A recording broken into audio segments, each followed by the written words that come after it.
Hello guys, and welcome to Season 2 of the Penny Podcast. I'm Andrés, I'm in 12th grade, and I'm the Coppell Student Media Web Producer. I'm Jillian Moore, I'm in 10th grade, and I'm a staff writer. If this is your first time tuning in, the Penny Podcast is a weekly podcast that incorporates interview, conversational, and communal elements.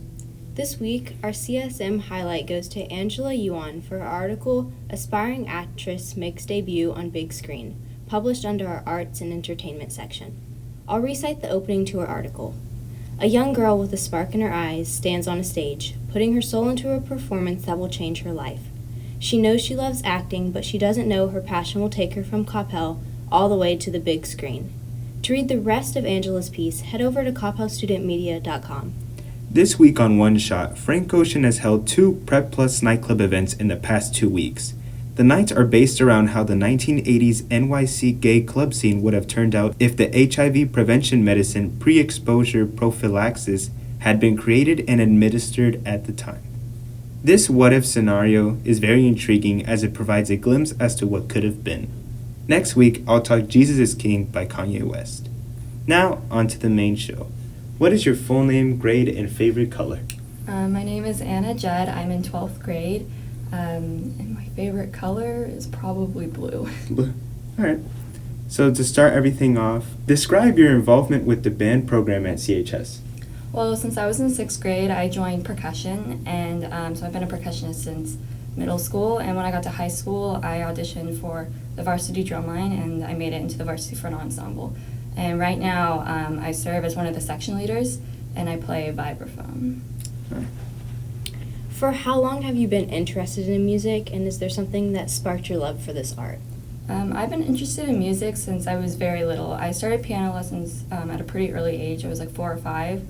And my father, actually, he's played piano for like 35 years or something really crazy long.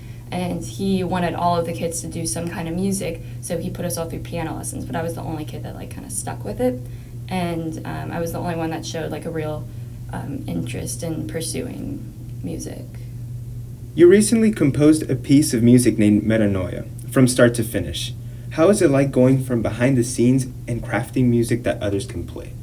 It was a really cool experience. I've composed one piece before that we've gotten to play at Purely Rhythmic, which is our percussion concert. And this was my first time being able to conduct a piece and to like teach it to other people and to watch it from the side and see what it looked like to everyone else in the audience. And it was a really cool experience because I got to share something that I had spent so much time on with some of my closest friends, and I got to watch them play some music that I had written. It was a really awesome experience. Awesome. What is the complexity level of your piece? I would say it's very advanced. The piece is very dense, and there's like a lot of moving parts in it, and it was like the most complex thing I had written to date. So you said that you've written one piece before. Mm-hmm. When did you write that, and what's the name of that piece? I wrote a vibraphone duet called Faded Memories, and I wrote it my sophomore year, and we played it at the percussion concert. And that was the first piece that, like, percussion piece that I had written that we got to play for, like, a lot of people and to be put on a concert. Is there something that inspired you to try composing for the first time? I think since a kid I've always had, like, I've been drawn to certain kinds of composers and classical music, and I started kind of experimenting with writing when I was really little, and it wasn't very good. The music wasn't very good. But when I got to middle school, I was mainly writing a lot of pieces for piano that I was playing at, like, my little recitals or things like that. But when I got to high school, my old assistant percussion director is also a composer, and he encouraged me to try taking some of the stuff I'd written and arranging it for percussion ensemble. And since then, I've just kind of been doing that. Awesome. Are there any similarities between composing a piece of music and other forms of art, such as writing a book or painting a canvas? Yeah, I think so, definitely. The thing with writing music or painting something is that you can paint something so anyone can interpret the meaning of it, which is something that I really like, because music and art makes us feel in different ways. And some people could maybe listen to a piece and be like, oh, that makes me feel really happy, or that makes me feel really sad. And so that's kind of the beauty, I think, of creating things like that, is that you get to make people feel emotions, but they also get to decide how to, like, what to feel about the piece. It's not something that you're forcing upon anyone. Yeah, you didn't go out of your way to tell them this is how you should feel when Yeah. listening to. Okay, I understand. What is the best part about having full control of what you and other people are playing?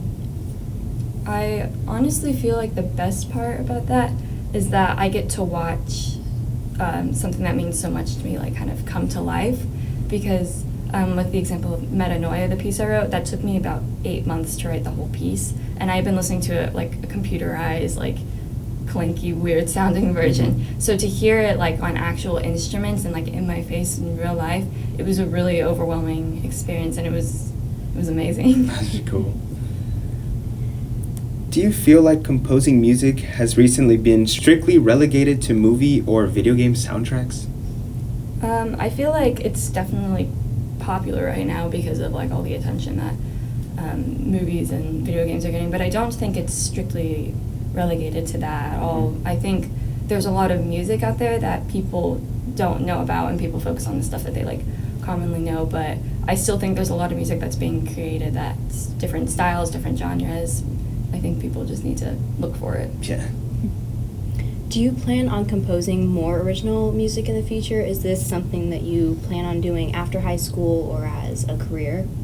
Yeah, definitely. So since I'm in the process of applying to college right now, I've applied to some music schools, but I'm keeping my options open for other things because I do have some other interests in different fields of study. But I do still want to keep composing, whether it's like as a minor or if it's a major.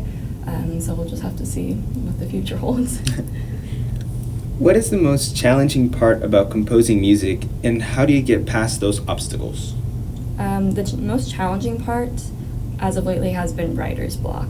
And I originally had been taking melodies that I had written before and kind of expanding off of them, but I'm in the process of writing a new piece right now for our percussion concert for this year, and I hit a really bad bit of writer's block this summer that was super hard for me to overcome. And writer's block is horrible. I feel bad for anyone that has to go through it because it makes you feel like you're not creative, and it makes you not have a lot of confidence in what you're doing. But as soon as you overcome the writer's block, normally like the melodies just kind of come and like it gets super easy. But that's been the hardest part, is trying to overcome like that obstacle.